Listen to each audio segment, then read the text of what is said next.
أعوذ بالله من الشيطان الرجيم بسم الله الرحمن الرحيم أتل ما أوحي إليك من الكتاب وأقيموا الصلاة إن الصلاة تنهى عن الفحشاء والمنكر بسم الله الرحمن الرحيم رب اشرح لي صدري ويسر لي أمري واحلل عقدة من لساني يفقهوا قولي. My respected brothers and elders, I welcome all of you with the Islamic greetings. Assalamu alaikum wa rahmatullahi wa barakatuh. May peace, blessings and mercy of Allah subhanahu wa ta'ala be on all of you. The topic of today is Salah, the programming towards righteousness. Most of the people, they translate the word Salah into English as the prayer. But the prayer is not the exact translation of the Arabic word Salah, because to pray means to beseech, to ask earnestly, like how you pray or beseech in a court of law. To pray means to supplicate, to ask for help. The dua is the supplication, the prayer. In our salah, besides asking for help from Allah subhanahu wa ta'ala, we Muslims, we also praise Him. We also receive guidance from Him. And the salah simultaneously is a sort of programming. It is a programming towards righteousness. And we human beings, we are programmed 5 times a day. But suppose if a Muslim, if he is going to offer salah, and if a Muslim asks him that where are you going, and if he says he is going for programming or if he is going for brainwashing, it will sound odd. So I personally do not mind if anyone uses the word salah for programming, but they should remember that salah does not merely mean prayer. The moment you hear the word programming, you start thinking of a computer. If you allow me to call the human being a machine, I would say it's the most complicated machine on the face of the earth. It is much more complicated than the most advanced computer in the world. The psychologists, they tell us that our mind is not directly under our control. The body is directly under our control. If I want to lift my hand, I can lift it. If I want to bring it down, I can bring it. If I want to take a step forward, I can take it. The body is directly under our control. But the mind is not directly under our control. Therefore, we Muslims, we might have experienced that many times while offering salah, our mind keeps on wandering. The reason is because our mind is empty, and our mind cannot remain empty. Therefore, it wanders. We Muslims, you know the basic things which we recite in our salah, the Surah Fatiha and the other verses of the Holy Quran which we recite. We Muslims, we recite it so mechanically that even if you wake up a Muslim from the middle of his sleep and ask him to recite Surah Fatiha, he can do it 100 miles per hour. Bismillahirrahmanirrahim, alhamdulillahi rabbil alamin, arrahmanirrahim, maliki yawmiddin, iyyaka na'budu wa iyyaka nasta'in. It's mechanical. And because it is mechanical, only a minute portion of our mind is utilized in reciting the Arabic portion. Most of us Muslims, since we are non-Arabs, we don't understand Arabic as a language. And because we don't understand what we are reciting in our salah, there are high possibilities of our mind wandering. So therefore, to prevent our mind from wandering, we should recite the Arabic portion and simultaneously recall the meaning of the things you are reciting in the language you understand best. If you know English, recall the English translation. If you know Hindi, recall it in Hindi. If you know Marathi, recall it in Marathi. If you know Gujarati, recall it in Gujarati. Recall the meaning of the things you are reciting in the language you understand best. For example, when we recite Surah Fatiha, Bismillahirrahmanirrahim, in the name of Allah, most gracious, most merciful. Alhamdulillahi Rabbil Alameen.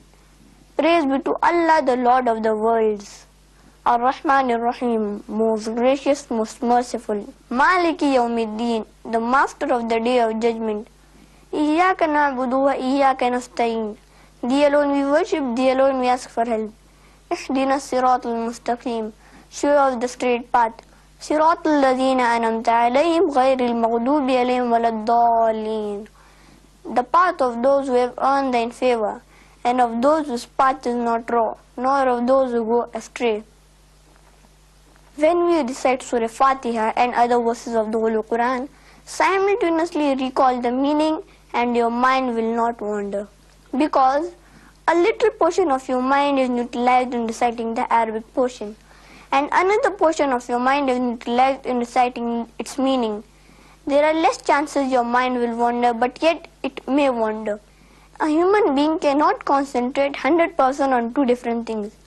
He can concentrate 50% on two different things, or 80%, 20%. But 100% on two different things he can't concentrate. So the more you concentrate, the less your mind will wander. So to prevent your mind from wandering, you should recite the Arabic portion, recall its meaning, and simultaneously understand the meaning. Then inshallah your mind will not wander. I started my talk by quoting a verse of the Holy Quran from Surah Ankabut, chapter 29, verse number 45, which says, "Utlu ma uhiya ilayka min al-kitabi wa aqimus salata, inna salata tanha anil fahsha'i wal munkar," which means, recite of what we have sent by the inspiration of the book to thee, and establish regular prayers. For verily, prayers restrain you from shameful and unjust deeds. The Holy Quran says that prayers restrain you from shameful and unjust deeds. As I said earlier, Salah is a sort of programming. It is a programming towards righteousness. And we human beings, we are programmed 5 times a day in our Salah. And we ask for help and guidance from Allah subhanahu wa ta'ala. Ihdina as-sirat al-mustaqim. Show us the straight path. And Allah subhanahu wa ta'ala gives us the answer. He programs us towards righteousness.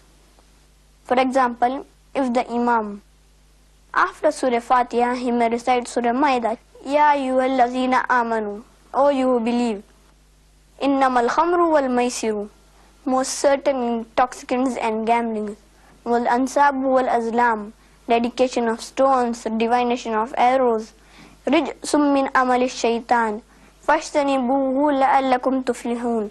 Abstain from these handiworks that you may prosper. Here we are being programmed that we should abstain from intoxicants, from gambling, from idol worship, because these are Satan's handiworks. The Imam, after Surah Fatiha, he may recite Surah Maidah, chapter 5, which says, "Forbidden for your food are blood, dead meat, the flesh of swine, and anything on which any name besides Allah has been invoked on it." The Imam, after Surah Fatiha, he may recite Surah Isra, chapter 17, verse number 23, which says, "It's ordained for you that you worship none but Allah, and that you be kind to your parents. And if any one of them or both of them reach old age, do not say a word of contempt. Don't even say oof to them, but address them with humility and pray to the Lord, that have mercy on them as they cherished me in childhood." Here we have been programmed that we should be good to our parents. The computer normally requires programming only once.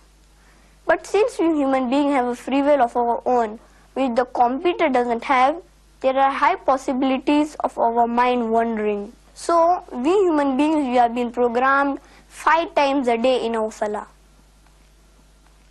There may be some people who say that why you offer 5 times a day, why don't you offer only once?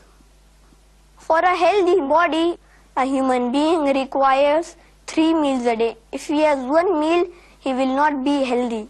So similarly, for a spiritual soul, a human being requires minimum 5 times a day Salah, 5 times prayer. 1 is not sufficient. Salah is a way of life.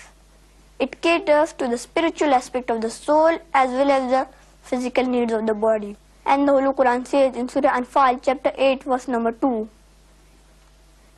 that when Allah is mentioned, they feel that the true believers are those who, when Allah is mentioned, feel a tremor in the heart. And when His signs are rehearsed, it strengthens their faith, and they put their complete trust in Allah subhanahu wa ta'ala. It's mentioned in Abu Dawud in the book of Salah. It says that the Prophet said that the first thing a person will be asked to account among all his actions on the day of judgment is Salah. That means the first thing Allah subhanahu wa ta'ala will inquire you is regarding Salah. There is a very famous dua in Surah Baqarah chapter 2 which says, رَبَّنَا آتِنَا فِي الدُّنْيَا حَسَنَةً وَفِي الْآخِرَةِ حَسَنَةً وَقِنَا عَذَابِ النَّارِ, which says that, O my Lord, give me the good in this world and in the hereafter, and save me from the torment of hellfire.